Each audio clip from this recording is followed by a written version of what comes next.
Good morning, this is Shalini. Welcome to 6 TV. ఇక bulletin విశేషాలు చూసే ముందు పలు వార్తాపత్రికల్లోని ప్రధాన అంశాలను మా ప్రతినిధి భారతి అందిస్తారు. Bharati, over to you. Thank you Shalini. ఈరోజు ప్రధానంగా పత్రికలోని వార్తలు మనం చూసుకున్నట్లయితే ముందుగా ఈనాడులో చూసుకుంటే ఇక పిసిసి అధ్యక్షుడిగా రాజకీయం చూపిస్తా, ఇవి రేవంత్ రెడ్డి వ్యాఖ్యలను కూడా మనం చెప్పుకోవచ్చు. మా సర్కార్ను పడగొడతామంటే ఊరుకుంటామా, ఈరోజు ఒక గేటు తెరిచాం. కాంగ్రెస్ లోకి చేరికలపై సీఎం రేవంత్ రెడ్డి గంజాయి మొక్కలు తొలగించే పనిలో ఉన్నాం. 2050 లక్ష్యంగా అభివృద్ధికి ప్రణాళిక. మీట్ ది మీడియాలో ముఖ్యమంత్రి వ్యాఖ్యలు. సో కాంగ్రెస్ లోకి రంజిత్ రెడ్డి దానం, గ్రేటర్ రాజకీయాల్లో మారిన సమీకరణాలు. సో ఇమేజ్ లో చూసుకోవచ్చు. దీపాదాస్ నుంచి రేవంత్ రెడ్డి సమక్షంలో కాంగ్రెస్ లోకి ఎంపీ రంజిత్ రెడ్డి అలాగే ఎమ్మెల్యే దానం నాగేందర్ కూడా కాంగ్రెస్ లోకి చేరిన దృశ్యాన్ని మనం ఇక్కడ చూసుకోవచ్చు. సో ఇక మరిన్ని వార్తలు చూసుకున్నట్లయితే జగన్ సర్కార్ను పెకిలించేద్దాం, ఏపీ ప్రభుత్వంపై ప్రజల్లో తీవ్ర ఆగ్రహం. అవినీతిలో నువ్వా నేనా అని పోటీ పడుతున్న మంత్రులు. 5 ఏళ్లుగా రాష్ట్రంలో అభివృద్ధి కుంటపడింది. ప్రగతికి ఓటేయండి, అరాచకానికి కాదు. కేంద్రం రాష్ట్రంలో ఎన్డీఏ ప్రభుత్వాన్ని గెలిపించండి. ప్రజాగలం బహిరంగ సభల్లో ప్రధాని మోదీ. సో నిన్న జరిగిన ప్రజాగల సభలో ప్రధాని మోదీ, జనసేన అధినేత పవన్ కళ్యాణ్, చంద్రబాబు కూడా పాల్గొన్నట్టు మనం ఇమేజ్ లో చూసుకోవచ్చు. సో ప్రజాగలం వేదికపై నుంచి ప్రధాని మోదీతో కలిసిన అభివాదం చేస్తున్న టీడీపీ అధినేత చంద్రబాబు అలాగే జనసేన అధినేత పవన్ కళ్యాణ్, మంత్రులు కూడా మనం ఇక్కడ చూసుకోవచ్చు. సో దీనికి సంబంధించి ఇంకొన్ని పాయింట్స్ చూసుకుంటే జెండాలు వేరైనా ఎజెండా ఒకటే. ఏపీ పునర్నిర్మాణం కోసమే 3 పార్టీల జట్టు. ఎన్డీఏ పాలనలో రాష్ట్రాన్ని బాగు చేసుకుందాం, తెదేపా అధినేత చంద్రబాబు. సో జగన్ సీఎం కాదు, సారా వ్యాపారి. ఎన్నికల కురుక్షేత్రంలో కూటమిదే విజయం. సో పవన్ కళ్యాణ్. సో ఇరు నేతలు చేసిన వ్యాఖ్యలను కూడా చూసుకోవచ్చు మనం. సో మోదీ పాలనపై అభిమానంతోనే బీజేపీలో చేరికలు. కవిత అరెస్టుపై బీఆర్ఎస్ ఆందోళన సరికాదు. కేంద్ర మంత్రి కిషన్ రెడ్డి. సో కమల దళంతో చేరిన ఆరూర్ రమేష్. సో బీజేపీలు కూడా మరో చేరికను కూడా మనం ఇక్కడ చూసుకోవచ్చు. సో ఇక్కడ చూసుకున్నట్లయితే ఎలక్టోరల్ బాండ్ కి సంబంధించిన ఒక వార్త చూసుకోవచ్చు. సింహభాగం బీజేపీకే. ఎన్నికల బాండ్ల ద్వారా మొత్తం 8718.5 కోట్లు. ఇతర పార్టీలకు గణనీయ స్థాయిలోనే నిధులు. ఫ్యూచర్ గేమింగ్ సంస్థ నుంచి డిఎంకేకు 509 కోట్లు. ఈసీ వెబ్సైట్ లో తాజాగా గుణంకాలు. సో ప్రస్తుతం ఎలక్టోరల్ బాండ్స్ కి సంబంధించి మొత్తం అయితే బీజేపీకే చేరింది నిధులు అని కూడా మనం చెప్పుకోవచ్చు. సో రామగుండంలో సింగరేణి విద్యుత్ కేంద్రం 800 మెగావాట్ల థర్మల్ ప్లాంట్ నిర్మాణానికి ప్రతిపాదన. జైన్కో పాత థర్మల్ కేంద్రాన్ని అప్పగించాలని ప్రభుత్వానికి వినతి. సో కవితను కలిసిన కుటుంబ సభ్యులు. ఈడీ కార్యాలయం ముందు హరీష్ రావు, కవిత భర్త అనిల్ కుమార్, కేటీఆర్. సో నేటి నుంచి ఓ మోస్తారు వర్షాలు. ఉత్తర దక్షిణ తెలంగాణ జిల్లాలకు హెచ్చరిక. కామారెడ్డి, రాజన్న సిరిసిల్ల జిల్లాలో 5 సీఎం వర్షపాతం నమోదు. భారీ ఆధిక్యంతో పునీత్కు పట్టం. సో ఇక్కడ ఢిల్లీ జల్ బోర్డ్ కేసులో కేజ్రీవాల్ కు ఈడీ సమాన్లు. నేడు వాంగ్మూలానికి రావాలని పిలుపు. సో మరిన్ని వార్తలు చూసుకుంటే సో కాంగ్రెస్ కి సంబంధించిన భారత్ జోడో నయా యాత్రకు సంబంధించిన ముగింపు సభ ఏదైతే ఉందో దానికి సంబంధించిన వార్త చూసుకోవచ్చు. సో ఈవీఎం ఈడీలతోనే మోదీ గెలుపు, అవి లేకుంటే ఆయన విజయం అసాధ్యం. సో పార్టీ ముఖ్య నేత రాహుల్ గాంధీ చేసిన వ్యాఖ్యలు ఇవి అని చెప్పుకోవచ్చు మనం. సో జోడో యాత్రతో సామాన్యుడి సమస్యలు వెలుగులోకి. ముగింపు సభలో రాహుల్ వ్యాఖ్యలు. లోక్సభ ఎన్నికల్లో మాదే గెలుపు, ఇండియా కూటమి నేతలు వెల్లడి. సో ఇవి ప్రధానంగా మనం ఈనాడులో చూసుకున్న వార్తలు. సో మరో పత్రికలో ప్రధానంగా చూసుకున్నట్లయితే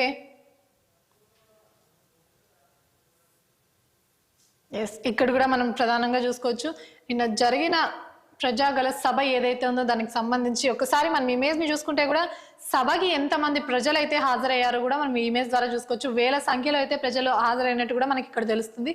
సో మన గెలుపు ఖాయం, రాష్ట్రంలో వేవ్ ఉంది. ప్రజాగల సభ తర్వాత ప్రధాని మోదీ వ్యాఖ్య. సో బాబు పవన్ తో మాట మంతి. సో కూటమి సభలో జనహోరు, కార్యకర్తల్లో ఉరిమిన ఉత్సాహం. సో దీనికి సంబంధించి కొన్ని పాయింట్స్ మనం ఇక్కడ చూసుకోవచ్చు.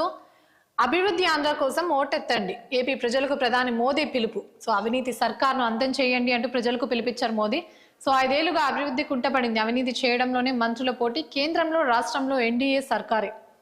సో డబుల్ ఇంజన్ సర్కార్తో ప్రగతి పరుగులు. వికసిత్ భారత్, వికసిత్ ఏపీ మా లక్ష్యం. రాష్ట్రం కోసం చంద్రబాబు పవన్ కృషి. కూటమి అభ్యర్థులనే గెలిపించండి, రాష్ట్ర ప్రజలకు ప్రధాని మోదీ విజ్ఞప్తి. సో బోడుపేటలో కిక్కిరిసిన సభా ప్రాంగణం. హైవేపై కిలోమీటర్ల మేర జనం. రాష్ట్రం నలుమూలల నుంచి రాక ప్రసంగాలకు జోరుగా స్పందన.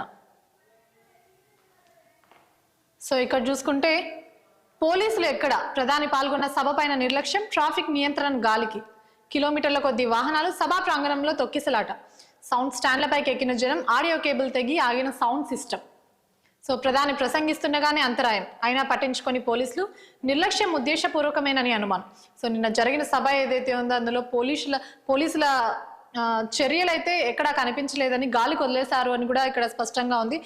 దేశ ప్రధాని వచ్చినా కూడా పోలీసులు సభని ఏర్పాటు చేసిన విధానాన్ని అయితే ఇక్కడ నెగిటివ్ గానే మనం చూసుకోవచ్చు. సో కుప్పకూలిన రాష్ట్రాన్ని కలిసి నిలబెడదాం. కక్ష, విధ్వంస, అవినీతి దోపిడీలకు జగన్ పర్యాయపదం. ఆయనకు ఓటేయద్దని సొంత చెల్లెల్లే పిలిపిస్తున్నారు. మూడు ముక్కలాటతో అమరావతిని సర్వనాశనం చేశాడు. ల్యాండ్, శాండ్, వైన్, మైన్ సహా దేనిని వదిలిపెట్టకుండా దోపిడీ. యువత, రైతులు, పేదలు, మహిళలు తీవ్రంగా నష్టపోయారు. అప్పుల కోసం కలెక్టర్ ఆఫీసులో సహా అన్నీ తాకట్టు. సో రాష్ట్రం మరింత పతనం కాకుండా కాపాడుకోవాలని చంద్రబాబు అయితే ప్రజలకు పిలిపించినట్టు తెలుస్తుంది. సో కూటమిదే పీఠం. మోదీ రాక ఎన్డీఏ పునః కలయిక 5 కోట్ల మందికి ఆనందం. నేను దేవదత్తం పూరించా. మోదీ పౌంచ జనం పూరిస్తారు. సో మద్య నిషేధం పేరుతో అధికారంలోకి గద్దెనెక్కనున్న సౌర వ్యాపారి. సో 10,000 కోట్ల జీఎస్టీ మోసం, ఇసుకలో 40,000 కోట్ల దోపిడీ.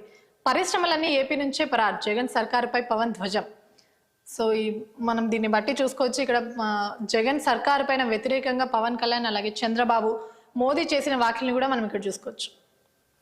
సో ఈసీ వేట స్టార్ట్. వైసీపీతో ఆటంకాకే అధికారులపై కఠిన చర్యలు. సో ఎస్ఐ, విఆర్ఓ, ఇతరులపై క్రమశిక్షణ చర్యలు, సస్పెన్షన్. త్వరలో మరికొందరిపైన నిబంధనలు మీరే వారిపైన నిఘా. సో ఫిర్యాదులు తక్షణ చర్యలు. కలెక్టర్కు మరిన్ని ఆదేశాలు. అనుమతి లేని హోంగార్డులను తక్షణమే తీసేయండి. పోస్టర్లు, కటౌట్లు కూడా సో సీఈఓ ఆదేశాలు చేసింది. సో అనుమతి లేని హోంగార్డులు ఎవరైతే ఉంటారో వారితో పాటు పోస్టర్లు, కటౌట్లు, అనుమతి లేని వాటిని కూడా తొలగించాలి అంటూ ఇక్కడ స్పష్టంగా ఉంది. సో జగన్ బొమ్మ తీసేయాల్సిందే. ఎన్నికల అధికారులకు సవాల్. ఎటు చూసినా సీఎం ఫోటోలు. సచివాలయాలు, పంచాయతీలు, ఆర్బీకే భవనాలపై వైసీపీ జెండా రంగుల రుద్దుడు. సో వైట్ వాష్ చేయాలంటే భారీ ఖర్చు. ప్రభుత్వ పథకాలపైన ముద్రణ. సో ఇక్కడ కూడా మనం కాంగ్రెస్ కి నయా జోడో యాత్రకు సంబంధించిన యాత్రలో భాగంగా రాహుల్ గాంధీ చేసిన వ్యాఖ్యల్ని ఇక్కడ కూడా చూసుకోవచ్చు. రాజ్యాంగాన్ని మార్చే దమ్ము బీజేపీకి లేదు. ఆ పార్టీదంతా హడావిడే. ప్రజలు మా వైపే. ఈవీఎంలు, ఈడీ, సిబిఐ, ఐటీ లేకుంటే ప్రధాని మోదీ ఎన్నికలకు వెళ్ళలేరు. 56 అంగుళాల ఛాతి కాదు మోదీ డొల్లా మనిషి. 2 పార్టీల పోరాటం కాదు, సిద్ధాంతాల సమరం. బీజేపీది కేంద్రీకృత పాలన, మాది వికేంద్రీకరణ. సో ప్యాన్ స్టాంపులను లెక్కించాలని కోరం, కానీ మా విజ్ఞప్తులను ఈసీఐ పట్టించుకోలేదు. సో ఇక మరిన్ని వార్తలు చూసుకుంటే, సో ఆ ఒక్కటి తప్ప యూనిక్ నెంబర్ లేకుండా మరోసారి ఎన్నికల బ్యాండ్ల సమాచారం. ఈసారి రాజకీయ పార్టీలు ఇచ్చిన వివరాలు వెల్లడించిన ఈసీ. సో ఇది వరకు ఎస్బీఐ ఇచ్చిన వివరాలు ఏవైతే ఉన్నాయో వాటిని ఈసీ వెల్లడించింది.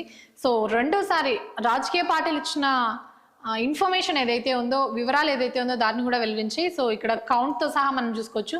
సో బీజేపీకి 6,986.5 కోట్లు, టీఎంసీకి 1,397 కోట్లు, కాంగ్రెస్కి 1,334 కోట్లు, బీఆర్ఎస్కి 1,322 కోట్లు. సో ఏపీలో వైసీపీకి 442.8 కోట్లు, టీడీపీకి 181.3 కోట్లు. దాతల వివరాలను వెల్లడించిన డిఎంకే, అన్నా డిఎంకే, సో జేఎన్డిఎస్ మెగా బ్యాన్ల డిఎంకేకు 105 కోట్లు, జేఎస్టీకి 50 కోట్లు. సో ఇక్కడ ఏ పార్టీకి ఎంత లబ్ధి చేకూరిందో అన్న విషయాన్ని కూడా మనం ఇక్కడ కౌంట్తో సహా చూసుకోవచ్చు. సో ఇక్కడ వెల్లడించిన ఒక నోటిఫికేషన్ ఏదైతే ఉందో, ఒక పేపర్ ఏదైతే ఉందో దానికి సంబంధించి ఇమేజ్ కూడా మనం ఇక్కడ చూసుకోవచ్చు. సో ఏపీలో నేటి నుంచి 10th పరీక్షలు. హాల్ టికెట్ చూపిస్తే బస్సుల్లో ఉచిత ప్రయాణం. నేటి నుంచి ఒంటిపూట బడులు. సో ఇవి ప్రధానంగా మనం ఆంధ్రజ్యోతిలో చూసుకున్న వార్తలని చెప్పొచ్చు. సో వెలుగులో ప్రధానంగా చూసుకున్నట్లయితే, సో ఇక్కడ కూడా కాంగ్రెస్ ప్రభుత్వానికి సంబంధించిన ఒక వార్తనే మనం ప్రధానంగా తీసుకోవచ్చు. సో గేట్లు ఓపెన్ చేసినాం, ఇక పిసిసి ప్రెసిడెంట్గా రాజకీయం ఏంటో చూపిస్తా. సో సీఎం రేవంత్ రెడ్డి చేసిన ఒక చిన్న సవాలను కూడా మనం చూసుకోవచ్చు. సో ప్రభుత్వాన్ని పడగొడతామంటే చూస్తూ ఊరుకో. నిజాం నవాబుకు నకలు కేసీఆర్. 1947 సెప్టెంబర్ 17 లెక్కని 2023 డిసెంబర్ 3 కూడా.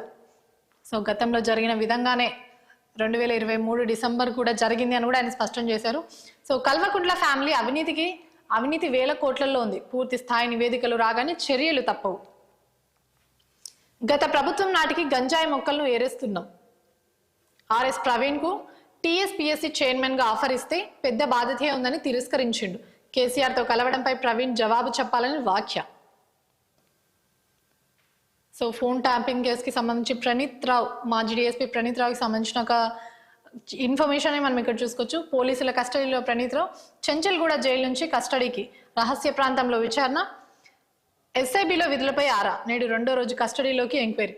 సో వరుస విచారణ అని కూడా చెప్పుకోవచ్చు. ప్రణీత్ రావుకి సంబంధించి రోజుకు ఒక కొత్త ఇన్ఫర్మేషన్ బయటకు వస్తుందని కూడా మనం ఇక్కడ చూసుకోవచ్చు. సో ఇక మరిన్ని వార్తలు చూసుకుంటే, రాష్ట్రానికి వడగండ్ల ముప్పు, 4 రోజుల పాటు భారీ వర్షాలు, ఈదురుగాలులు. సో వాతావరణ శాఖ వెల్లడి. రాష్ట్ర వ్యాప్తంగా పడిపోయిన టెంపరేచర్లు. ఆదివారం పొద్దున్నుంచి మబ్బులు, 7 జిల్లాల్లో కురిసిన వడగండ్ల వానలు. సో మరో 4 రోజులు రాష్ట్రంలో వాన తీవ్రత ఉందని కూడా మనకి ఇక్కడ వాతావరణ శాఖ వెల్లడించింది. సో ఇవాళ నుంచి 10th ఎగ్జామ్స్ ఏప్రిల్ 2 వరకు నిర్వహణ. హాజరు కానున్న 5.8 లక్షల మంది స్టూడెంట్స్.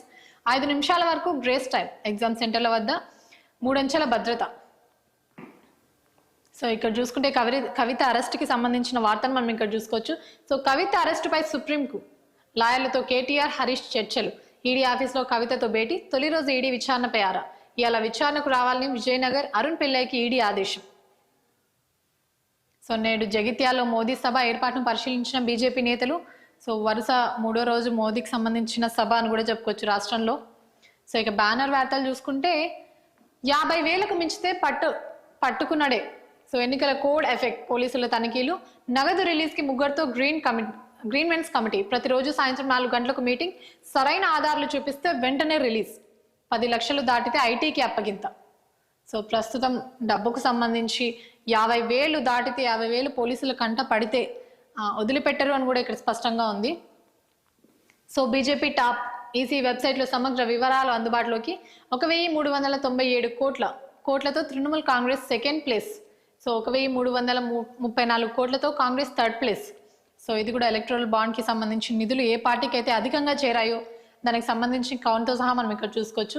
సో ఎలక్టోరల్ బాండ్తో కషాయ పార్టీకి 7,720.49 కోట్లు విరాళాలు. సో 2018-19 మధ్య కాలంలో 1,660 కోట్లు, 2019-20 కాలంలో ఏకంగా 2,555 కోట్లు నిధులు చేరినట్టు కూడా మనం ఇక్కడ చూసుకోవచ్చు. సో మరో 7గురు, ఇందాక చూసుకున్న వార్తని మనం మరొకసారి చూసుకోవచ్చు. సో ఇటీవల సీఎంను కలిసిన వారందరికీ లైన్ క్లియర్. కాంగ్రెస్లోకి బీఆర్ఎస్ ఎమ్మెల్యేలు. సో లిస్టులో కొత్త ప్రభాకర్ రెడ్డి, సునీత లక్ష్మారెడ్డి, తెల్లం వెంకట్రావు, ప్రకాష్ గౌడ్ సైతం. సో కాళీ యాదయ్య, గూడెం మహిపాల్ రెడ్డి, మాణిక్రావు కూడా. ప్రాథమిక చర్చలు పూర్తి. జాయినింగ్స్ తరువాయి. టీపీసీసీ వర్గాల నుంచి లీక్. బీఆర్ఎస్ఎల్పీ విలీనం కోసం వ్యూహాలు. సో కాంగ్రెస్ గూటికి ఎమ్మెల్యే దానం. సో ఇందాక కూడా మనం ముందు చూసుకున్న పత్రికలు అయితే ప్రధానంగా చూసుకున్నాం.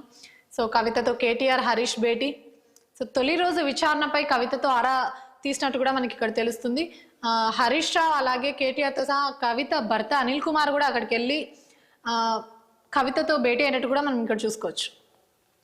సో నేడు బీఆర్ఎస్లోకి ఆర్ఎస్పీ కేసీఆర్ సమక్షంలో జాయినింగ్.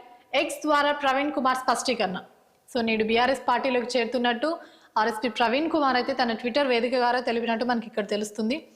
సో రేవంత్ నోరు అదుపులో పెట్టుకో, ఇష్టం వచ్చినట్టు మాట్లాడితే ప్రజలు సహించరు. నడిమంత్రపు సిరిలా ముఖ్యమంత్రి పదవి. కేసీఆర్ అలాగే ఫోన్ ట్యాపింగ్ చేస్తున్న CM. Malkajgiri BJP MP Etela. So Revanth పై ఫైర్ అయిన ఒక వార్తను చూసుకోవచ్చు. సో రేవంత్ రెడ్డిని ప్రస్తుతం నోరు అదుపులో పెట్టుకోవాలని కూడా ఈటల రాజేందర్ అయితే వ్యాఖ్యానించారు. సో బీజేపీతోనే దేశ భద్రత. మాజీ ఎమ్మెల్యే ఆరూరి రమేష్ కిషన్ రెడ్డి సమక్షంలో బీజేపీలోకి చేరిక. ఇక్కడ చూసుకుంటే, నా రాజకీయం చూపిస్తా, ప్రస్తుతం ఒక గేట్ తెరిచాం, త్వరలో అన్ని ఓపెన్. సో ఇందాక కూడా చూసాం.